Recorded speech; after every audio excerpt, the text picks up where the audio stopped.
नमस्कार दोस्तों, स्वागत है हमारे यूट्यूब चैनल आर के आई टी आई में। तो दोस्तों, जैसा कि आप लोग जान रहे हैं, हमारा जो सेशन चल रहा है, सीरीज चल रहा है, बीएसपी, एचसीएल और एमपी लाइनमैन के लिए इलेक्ट्रीशियन थ्योरी का class mix electrician question practice चल रहा है, एमसीक्यू क्वेश्चन। दोस्तों, आज जो प्रैक्टिस सेशन रहने वाला है वह 3 रहने वाला है। इससे पहले हम 2 प्रैक्टिस सेशन अपलोड कर दिए हैं, तो आप लोग नहीं देखे हैं तो वीडियो के डिस्क्रिप्शन में या फिर वीडियो सेक्शन में जाके ज़रूर देख लीजिएगा। और ये सभी क्वेश्चन दोस्तों कहीं न कहीं पिछले एग्ज़ाम में पूछे जा चुके हैं, ठीक है? तो आगे भी आने का इनका संभावना बन सकता है, तो आप लोग वीडियो को लास्ट तक, अंत तक ज़रूर देखिएगा और अपने दोस्तों में ज़्यादा शेयर करिएगा। और दोस्तों, ये सभी जो क्वेश्चन के एक्स्ट्रा जो फैक्ट है, हम उसको भी लेकर आए हैं और समझाने का कोशिश करेंगे, ठीक है? तो आई होप दोस्तों, तो चलिए दोस्तों, आज का प्रैक्टिस सेशन हम स्टार्ट कर लेते हैं। देखिए, इसमें पहला क्वेश्चन बोल रहा है, स्थिर चाल मोटर के साथ स्टार्टर उपयोग होता है, यानी the starter use with a constant speed motor is a 2 point starter, 3 point starter, 4 point starter या 5 पॉइंट स्टार्टर। तो देखिए, जो स्थिर चाल मोटर के साथ स्टार्टर प्रयोग किया जाता है, तो स्थिर चाल किस में होता है? तो आप लोग अगर पढ़े होंगे तो दोस्तों, जो डीसी शंट मोटर होता है, डीसी शंट मोटर का जो गति होता है वह लगभग स्थिर होता है, ठीक है? स्थिर गति होता है। तो इसलिए जो स्थिर चाल से जो चलने वाली मोटर होती है, उसके लिए जो स्टार्टर प्रयोग करते हैं, तो याद रखेंगे 3 पॉइंट स्टार्टर प्रयोग करते हैं। तो इसका राइट आंसर ऑप्शन बी सही हो जाएगा। दोस्तों, पूछ लेता है 2 पॉइंट स्टार्टर कहाँ, कौन से मोटर में करते हैं? तो याद रखेंगे, जो डीसी सीरीज मोटर होती है, तो जो 2 पॉइंट स्टार्टर होता है दोस्तों, वह डीसी सीरीज मोटर के लिए प्रयोग किया जाता है, ठीक है? वहीं 4 पॉइंट और 5 पॉइंट स्टार्टर पूछ लेता है, तो 4 पॉइंट पूछ ले या 5 पॉइंट पूछ ले, तो यह डीसी शंट मोटर और कंपाउंड मोटर में प्रयोग किया जाता है। तो ये सभी एक्स्ट्रा फैक्ट भी आप याद रखेंगे। ये जो क्वेश्चन पूछ रहा था उसका राइट आंसर ऑप्शन बी हो जाएगा, 3 पॉइंट स्टार्टर। अगला प्रश्न है, देखते हैं। डैश मोटर की गति व्यावहारिक रूप से स्थिर होती है। देखिए, जो ऊपर पूछा गया था सेम वही क्वेश्चन नीचे आ गया, रिपीट कर दिया है। तो कौन सी मोटर होती है जो व्यावहारिक रूप से स्थिर गति होती है? तो वही शंट मोटर होती है। शंट मोटर की गति व्यावहारिक रूप से क्या होती है? स्थिर होती है। वही दोस्तों, सीरीज मोटर को कभी भी बिना लोड पे स्टार्ट नहीं करना चाहिए, ठीक है? इसको भी आप याद रखेंगे। तो इसका राइट आंसर ऑप्शन ए सही हो जाएगा। अगला प्रश्न है, यदि किसी डीसी श्रेणी मोटर के आर्मेचर की धारा 50% कम कर दी जाती है, तो उस मोटर का टार्क डॉट डॉट डॉट हो जाएगा। तो यदि किसी डीसी सीरीज मोटर का धारा जो दोस्तों 50% अगर हम कम कर देते हैं, तो उस मोटर का जो टार्क होगा वह कितना हो जाएगा? तो पिछले मान का 150%, पिछले मान का 50%, पिछले मान का 25% या पिछले मान का 200%। तो देखिए, इसका जो राइट आंसर हो जाएगा ऑप्शन सी सही हो जाएगा, यानी पिछले मान का आपका 25% हो जाएगा, ठीक है दोस्तों? जो टार्क होता है, बल गुण होता है, वह फाई आई ए के बराबर होता है, ठीक है? याद रखेंगे। और दो डीसी सीरीज मोटर होता है, तो उसमें जो फाई होता है समानुपाती आई ए के होता है, तो इसलिए टार्क जो होता है वह आई ए के स्क्वायर के बराबर होता है, ठीक है? तो दोस्तों, इसका जो राइट आंसर हो जाएगा ऑप्शन सी सही हो जाएगा, पिछले मान का 25% होता है। ओके, बढ़ते हैं अगले क्वेश्चन की तरफ। अगला क्वेश्चन है दोस्तों, एक आदर्श ट्रांसफार्मर देख सकते हैं आदर्श आइडियल ट्रांसफार्मर के प्राथमिक पर 2000 फेरे हैं, ठीक है, और द्वितीयक पे 200 फेरे हैं। प्राथमिक पद पर परिचालन वोल्टता 100 वोल्ट है। एक 5 ओम का प्रतिरोध को द्वितीयक के साथ जोड़ा गया है, ठीक है। तो द्वितीयक धारा का परिकलन करिए, तो द्वितीयक धारा का परिकलन करना है, ठीक है। तो देखिए हम जानते हैं ट्रांसफॉर्मेशन रेशियो क्या होता है, तो N1 बटा N2 बराबर E1 बटा E2, ठीक है, E1 बटा E2। तो यहाँ से जो प्राथमिक फेरा यानी नंबर ऑफ टर्न प्राथमिक का दिया है N1, N1 कितना दिया है 2000, तो ऊपर 2000 हो जाएगा, ठीक है। अब नीचे N2 का मान कितना दिया है 200 फेरे, तो 200 फेरे यानी आपका नीचे N2 का मान 200 हो जाएगा बराबर E1 देखिए प्राथमिक पद पर परिचालन वोल्टता 100 वोल्ट है, तो E1 का मान 100 वोल्ट है और E2 का मान पहले निकाल लेंगे हम। तो जब E2 का मान निकालेंगे तो क्या हो जाएगा, यहाँ 2000 से 2 शून्य से 2 शून्य और 2 ऊपर 10 हो जाएगा, यानी आपका इधर 10 हो जाएगा और इधर अपना 100 बटे E2 हो जाएगा, या E2 बराबर 100 बटे 10 कट जाएगा 10 में 100, यानी E2 बराबर 10 हो जाएगा, ठीक है। E2 बराबर 10 हो जाएगा। फाइनली हमारे पास आया E2 बराबर 10 आया, 10 वोल्ट आया, ठीक है। अब उसके बाद देखिए अब सेकेंडरी करंट का मान ज्ञात करना है। सेकेंडरी जब करंट का मान ज्ञात करेंगे तो एक 5 ओम का प्रतिरोध दे दिया है, ठीक है। तो द्वितीयक धारा का मान ज्ञात करना है, तो द्वितीयक धारा का मान ज्ञात करने के लिए हम जानते हैं ओम का नियम V बराबर IR, तो I2 बराबर यहाँ पे V2 या E2 सिमिलर E2 एक ही बात हुआ बटे R2, तो यहाँ पे हो जाएगा V का मान 10 है और R का मान 5 है, कट जाएगा 2 एम्पियर आ जाएगा, ठीक है दोस्तों। तो फाइनली हमारे पास I2 बराबर कितना आ जाएगा 2 एम्पियर आ जाएगा। तो यही ज्ञात करना था, यही पूछ रहा था द्वितीयक धारा का परिकलन करिए, तो इसका राइट आंसर ऑप्शन बी हो जाएगा। यह भी बहुत इंपॉर्टेंट। अगला बोल रहा है दोस्तों, यदि सिंगल फेज ट्रांसफार्मर के प्राइमरी वाइंडिंग का प्रतिरोध 2 ओम है और प्राइमरी से सेकेंडरी के अर्थ में टर्न अनुपात 10 है, तो सेकेंडरी के संदर्भ में प्राइमरी का समतुल्य प्रतिरोध ज्ञात करना है, ठीक है। तो रिफर से क्वेश्चन आ गया है, आपका सिंगल फेज ट्रांसफार्मर दिया हुआ है। तो देखिए दोस्तों यहाँ पे R1 क्या दे दिया है 2 ओम दिया है, ठीक है, R1 2 ओम दिया है। तो देखिए टर्न रेशियो जिसे हम A से डिनोट करते हैं क्या होता है N1 बटा N2, ठीक है, टर्न रेशियो N1 बटे N2। तो N1 बटे N2 यानी प्राइमरी से सेकेंडरी में टर्न रेशियो जो है 10 है, यानी 10/1 हो जाएगा, ठीक है। अब आगे देखते हैं जो ट्रांसफॉर्मेशन रेशियो होता है, ट्रांसफॉर्मेशन रेशियो ए से हम के से डिनोट करते हैं, तो के बराबर होता है N2 बटा N1, ठीक है। दोनों में आप सिमिलर समझिए, जो टर्न रेशियो होता है N1 बटे N2 और जो ट्रांसफॉर्मेशन रेशियो होता है N2 बटे N1 होता है। तो यहाँ पे N2 बटे N1 जब हो जाएगा तो 1/k हो जाएगा, ठीक है, 1/k हो जाएगा। अब देखिए क्वेश्चन बोला है तो सेकेंडरी के संदर्भ में प्राइमरी का समतुल्य प्रतिरोध ज्ञात करिए या बताइए।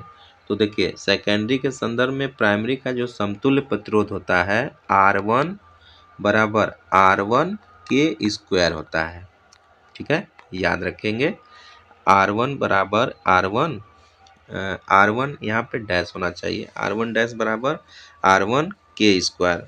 तो अब यहाँ पे R1 का मान दिया है कितना 2 दिया है, अब के का मान अभी हम निकाले हैं 1/10 है, तो 1/10 का होल स्क्वायर हो जाएगा, या 2 गुणे 1/10 इंटू 1/10, तो 2 5 10 5 हो जाएगा, 1/50 हो जाएगा, ठीक है। अब इसे हम जब भाग करेंगे तो 0.02 ओम आ जाएगा, यानी हमारे पास जो R1 डैश आ जाएगा, प्राइमरी जो प्राइमरी का समतुल्य प्रतिरोध हो जाएगा 0.02 ओम हो जाएगा। ठीक है, यही पूछ रहा था। तो इसका जो राइट आंसर हो जाएगा ऑप्शन सी सही हो जाएगा। ठीक है दोस्तों, यह भी इम्पोर्टेंट प्रश्न है, आप याद रखेंगे। अगला प्रश्न है, एक 3 फेज 16 पोल अल्टरनेटर में 144 स्लॉट और 10 कंडक्टर प्रति स्लॉट के साथ स्टार कनेक्टेड वाइंडिंग है। प्रति फेज कंडक्टरों की संख्या होगी। तो प्रति फेज कंडक्टरों की संख्या पूछ रहा है।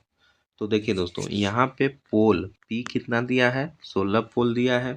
ठीक है, स्लॉट कितना है, 144 स्लॉट है, और चालक कितना है, 10 कंडक्टर प्रति स्लॉट है। ठीक है, 10 कंडक्टर प्रति स्लॉट है।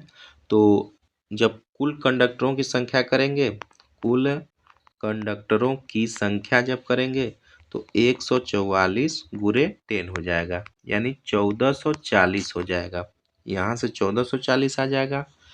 अब क्या करेंगे, अब करेंगे प्रति फेज कंडक्टरों की संख्या, यानी प्रति फेज कंडक्टरों की संख्या। तो 1400 जो हमारा 40 आया हुआ है, प्रति फेज 3 फेज है तो प्रति फेज 3 से भाग कर देंगे, तो जो आएगा आंसर आ जाएगा। जब 3 से भाग करेंगे तो कट पीट के 480 आ जाएगा, यही आंसर हो जाएगा।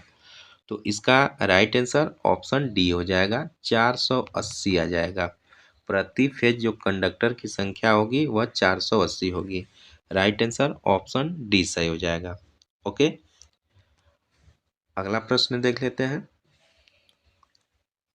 अगला प्रश्न बोल रहा है, ट्रांसफार्मर के ब्रीदर में डैश रंग का ताज़ा सिलिका जेल इस्तेमाल किया जाता है। तो दोस्तों, ट्रांसफार्मर के ब्रीदर में डैश कौन से रंग का ताज़ा सिलिका जेल इस्तेमाल किया जाता है? हरा रंग का, नीले रंग का, बैगनी रंग का, सफ़ेद रंग का। तो देखिए, इसका जो राइट आंसर हो जाएगा ऑप्शन बी हो जाएगा। जो दोस्तों ब्रीदर होता है, जब वेल कंडीशन में होता है, जब लगाया जाता है तो उस समय जो सिलिका जेल का रंग होता है वह ब्लू होता है, और जब नमी को मॉइस्चर को जब सोख लेता है तो पिंक होता है, और पिंक के साथ यह सफ़ेद हो जाता है। उस समय एकदम काम करना बंद कर देता है, यानी नमी को सोखना बंद कर देता है। ठीक है, तो याद रखेंगे, जब ब्रीदर में जब सिलिका का वेल कंडीशन होता है उस समय ब्लू रंग का होता है, जब मॉइस्चर को सोख लेता है तो गुलाबी रंग का हो जाता है।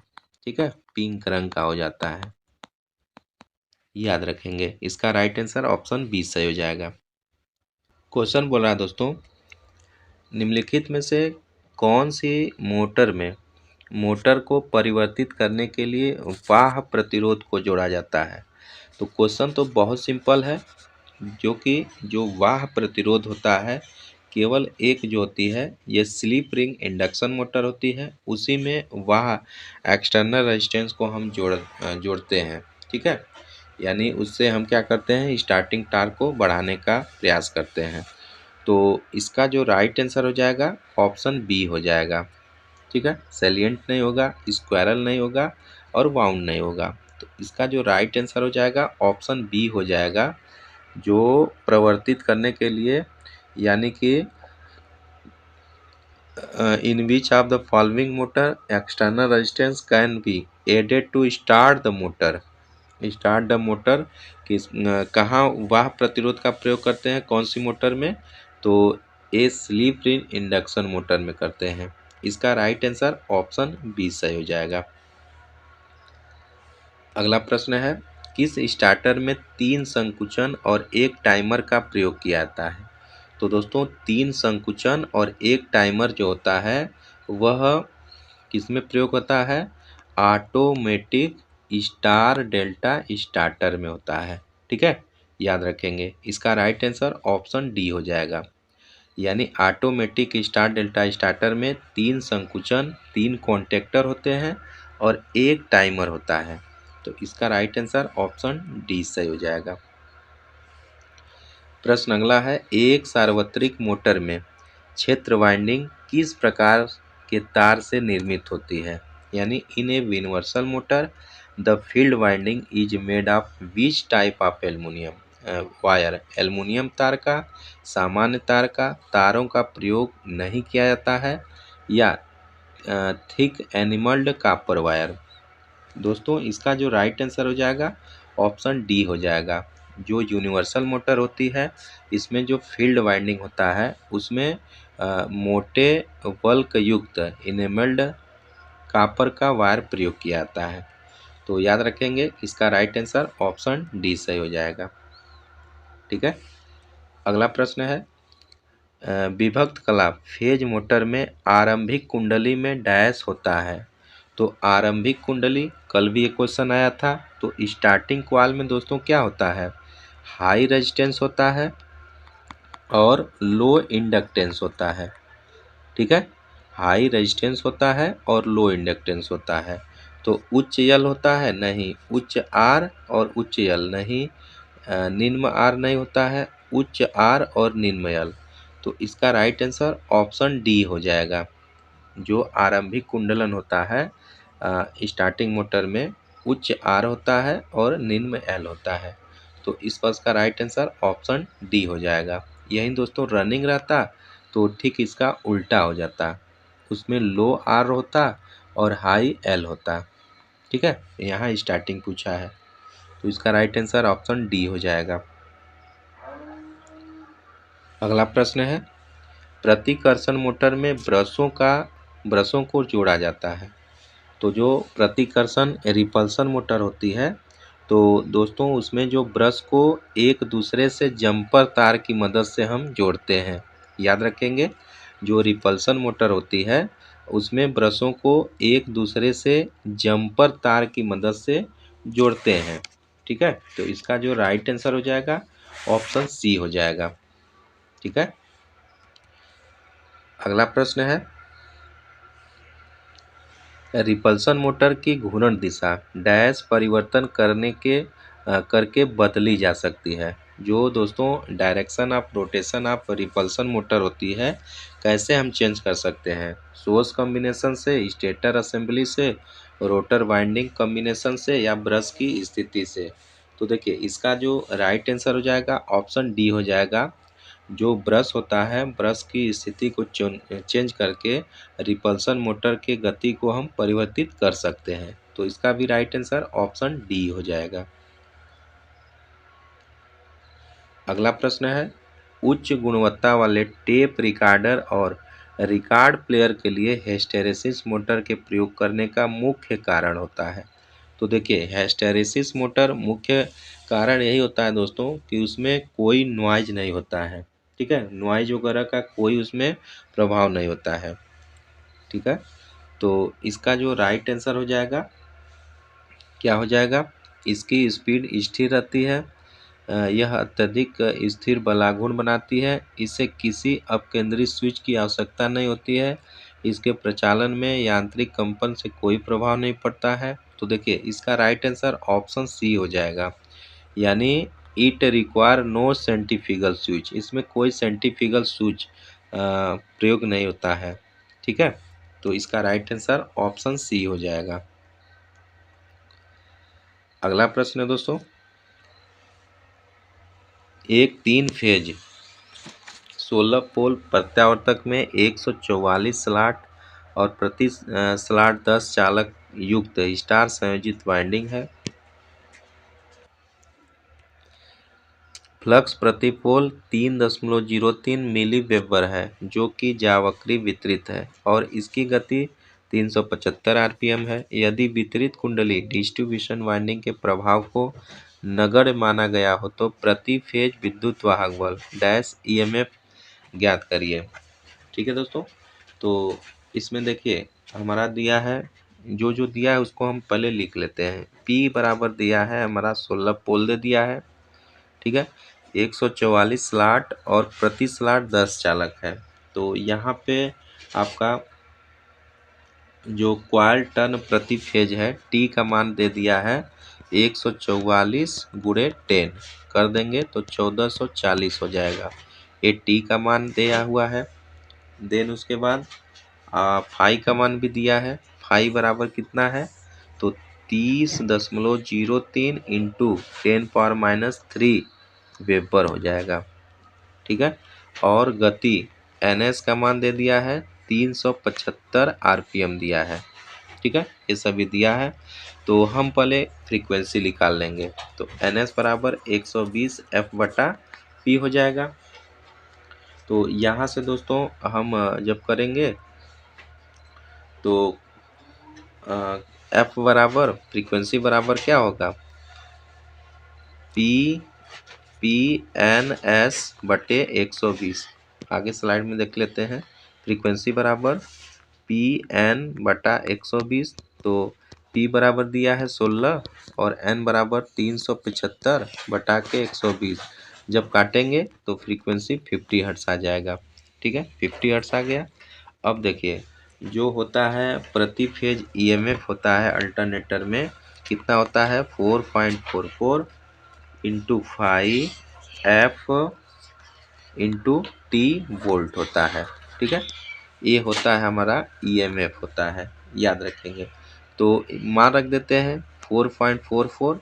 फाई का मान निकाले हैं 30.03 गुणे 10⁻³ इंटू एफ का मान 50 निकाले हैं अभी और टी का मान कितना निकाले हैं 1440। ठीक है, 1440 निकाले हैं। तो अब इसका जब गुणा भाग करेंगे दोस्तों तो आपका जो ईएमएफ निकल के आ रहेगा ईएमएफ बराबर कितना आ जाएगा 1600 आ जाएगा। 1600 वोल्ट आ जाएगा। ठीक है, तो यही पूछ रहा है कि आपका विद्युत वाहक बल कितना होगा तो 1600 वोल्ट आ जाएगा। तो इस प्रश्न का राइट आंसर कितना हो जाएगा ऑप्शन ए सही हो जाएगा 1600 वोल्ट। ठीक है, तो इम्पॉर्टेंट प्रश्न है, ये भी याद रखेंगे। अगला प्रश्न है बेलनाकार तुल्यकाली मशीन में विकसित अधिकतम शक्ति डैश के भार कोण पर होती है। तो दोस्तों जो बेलनाकार तुल्यकाली मशीन में विकसित अधिकतम शक्ति होती है वह 90 डिग्री पे होती है। ठीक है, याद रखेंगे। तो इसका राइट आंसर ऑप्शन डी हो जाएगा 90 डिग्री।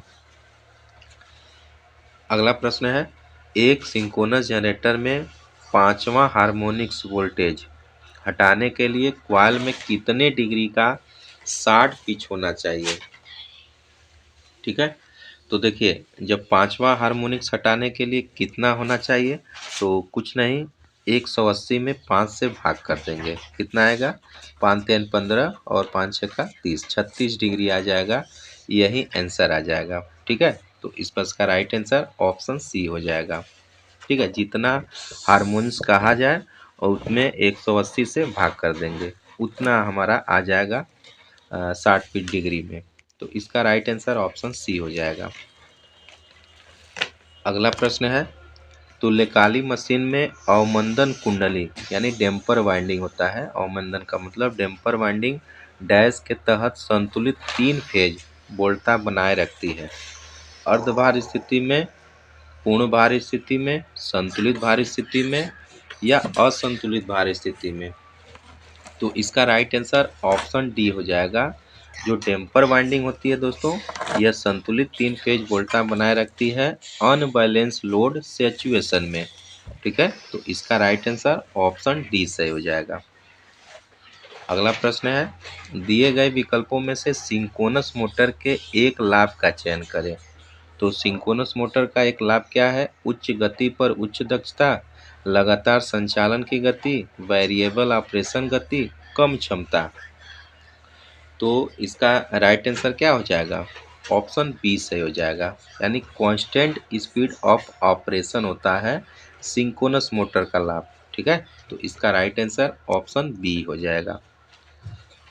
अगला प्रश्न है निम्नलिखित में से कौन सा कन्वर्टर रव रहित यानी नॉइज लेस होता है। शंट, एमजी सेट, दृष्टिकारी, रोटरी कन्वर्टर। तो दोस्तों जो आपका रेक्टिफायर होता है, ठीक है, दृष्टिकारी होता है, यह नॉइज लेस होता है। यह कन्वर्ट करता है एसी को डीसी में। ठीक है, याद रखेंगे। बाकी सब में कुछ न कुछ शोर होता है। तो इसका राइट आंसर ऑप्शन सी सही हो जाएगा।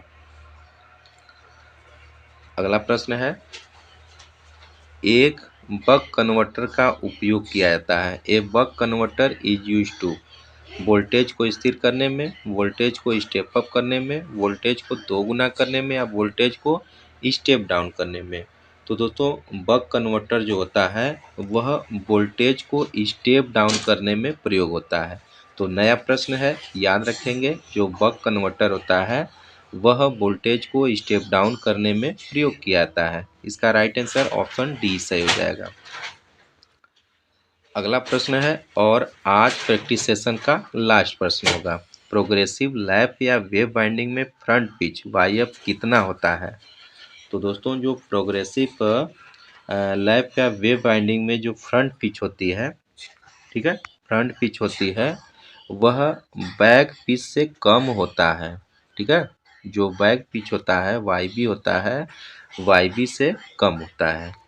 तो इसका जो राइट आंसर हो जाएगा ऑप्शन ए सही हो जाएगा। जो प्रोग्रेसिव लैप या वेव बाइंडिंग होती है उसमें फ्रंट पिच वाई एफ कितना होता है, तो बैक पिच वाई बी से कम होता है। तो इस प्रश्न का जो राइट आंसर हो जाएगा ऑप्शन ए सही हो जाएगा।